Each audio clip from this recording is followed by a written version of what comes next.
Oi, gente, tudo bem? Nossa aula de hoje vamos continuar falando sobre isomeria. Nós já vimos a isomeria plana, a isomeria geométrica e agora a gente vai ver a isomeria óptica, também chamada de estereoisomeria, tá? Vamos observar o que significa a isomeria óptica. Primeiramente, nós temos que observar que as moléculas, na isomeria óptica, eu vou trabalhar em par de moléculas, tá bom? Onde essas moléculas eu vou ter que analisar o seu centro, que é chamado de centro quiral. Vamos entender primeiro o que é quiralidade, tá? A quiralidade ou centro quiral, a simetria, ela funciona da seguinte forma: eu tenho um par de moléculas onde essas moléculas elas vão ser assimétricas. Como assim? Primeiramente, eu tenho que verificar se elas são isômeros, né? Se elas têm a mesma fórmula molecular, tá bom? Se tiver, eu vou ver se elas são simétricas. Como é assim simétricas? Né? Simétricas, gente, é justamente quando elas vão, como eu coloquei aqui o exemplo, se você observar, né? Essas duas moléculas, elas têm uma simetria. Mas o que é simetria?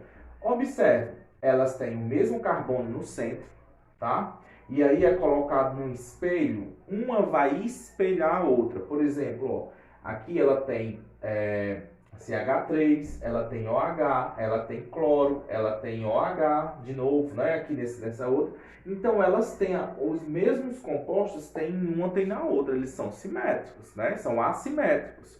Então, agora vamos observar uma coisa. Quando eu espelho a minha mão, a técnica melhor para a gente entender é essa. Quando eu coloco a minha mão no espelho, né, ela vai refletir essa imagem. Ela não vai refletir assim. Né? Está aqui um espelho, então eu coloco aqui desse lado, ela vai refleti-la dessa forma. Então, elas são assimétricas? São. E aí, principalmente, eu vou ter que observar uma coisa. Elas, para ser assimétrica, elas não podem, né, se sobrepor. Ó, quando eu sobreponho uma em cima da outra, elas se espelham, mas não se sobrepõem. Tá? Então, essa definição é justamente da quiralidade. Né? Eles têm uma quiralidade, uma simetria, certo? Eles se espelham, mas não se sobrepõem. É o que acontece aqui, ó, tá? Então, ela tem um centro quiral? Tem. Quem é o centro quiral aqui, ó? Esse carbono, tá? Esse carbono é o centro quiral, tá bom? Desses isômeros. Então, observando, nós já vimos, né, o que são, aí no caso, digamos, os isômeros ópticos, né, que tem a simetria, certo? Vamos agora entender, falar um pouco sobre a luz polarizada. Quando em análise, no polarímetro, né, chamado, é um aparelho onde nós temos todas essas etapas aqui, onde vão passar a luz, né? Onde vai passar aqui a luz, ó. A partir do momento que vai passar a luz, ela vai começar a ser distorcida. Certo? Ela vai passando, a olho nu, ela vai ser distorcida. Vamos entender o que é luz polarizada e luz não polarizada. A luz polarizada é aquela luz, digamos, do laser, né? Aquela luz que você vê, ela é retinha, tá bom? A luz não polarizada é justamente essa luz que está aqui no meu rosto, né? Que é uma luz que se espalha, ela vai para várias direções. O farol de um carro, uma lanterna, né? Elas são luz polarizada, elas se abrangem em várias direções, elas são não polarizadas. Tá bom? Então, nós vamos trabalhar com a polarizada, que é aquela que é tipo um laser, que ela vai reto, tá bom? Essa luz, ela passar pelo polarímetro, ela vai fazer, eu vou colocar a substância, tá? Nesse polarímetro, justamente os isômeros, e aí vai ter o seguinte, se lá ela fizer, a sua luz, ela der um giro, né? Ela vai dar um giro ou para a direita ou para a esquerda, lá no polarímetro, quando eu observar. Se ela for para o lado direito, porque no caso é isso aqui, ó, que nós vamos decifrar. Se for para o lado direito, tá? Eu vou chamá-la de destrogiro, de destro. É só memorizar. A luz polarizada foi para o lado direito lá no polarímetro. Então ela se foi para o lado direito, né? O lado direito é destrogiro. Não chamamos destro, né? A pessoa que escreve com a mão direita é chamada de destro. Então você lembra, destrogiro, de destro, direita, tá?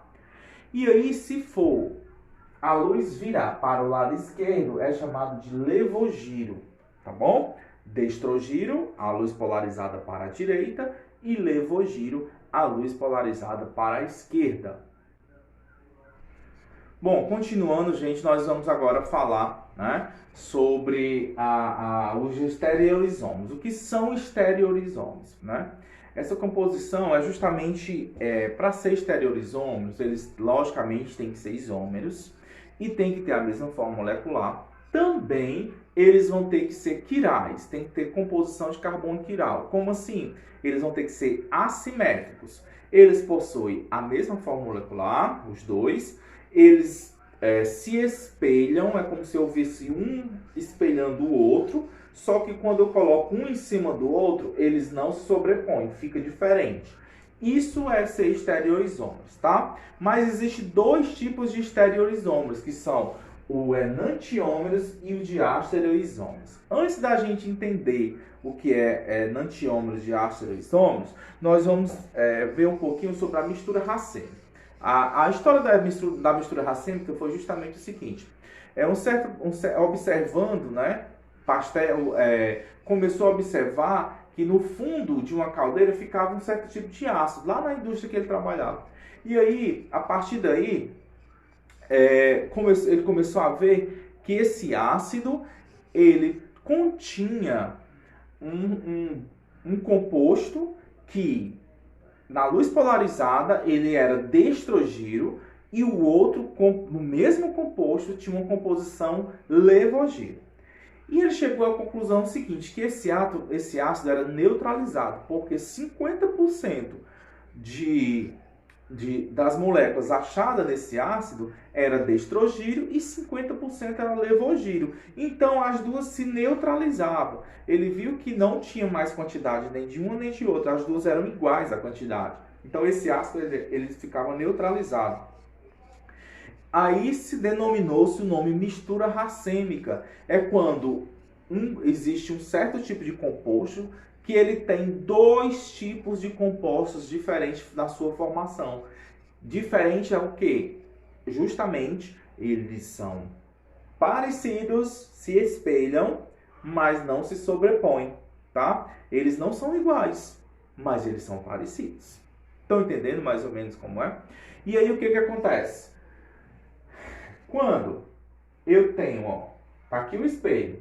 Quando eu tenho a imagem espelhada, totalmente, se eu olhar, ó, tá espelhado. Eu tô botando aqui, ó, vamos ver aqui com a mão. Se eu colocar essa mão, a minha, ó, quem vem primeiro é o dedo midinho, porque aqui não foi o último.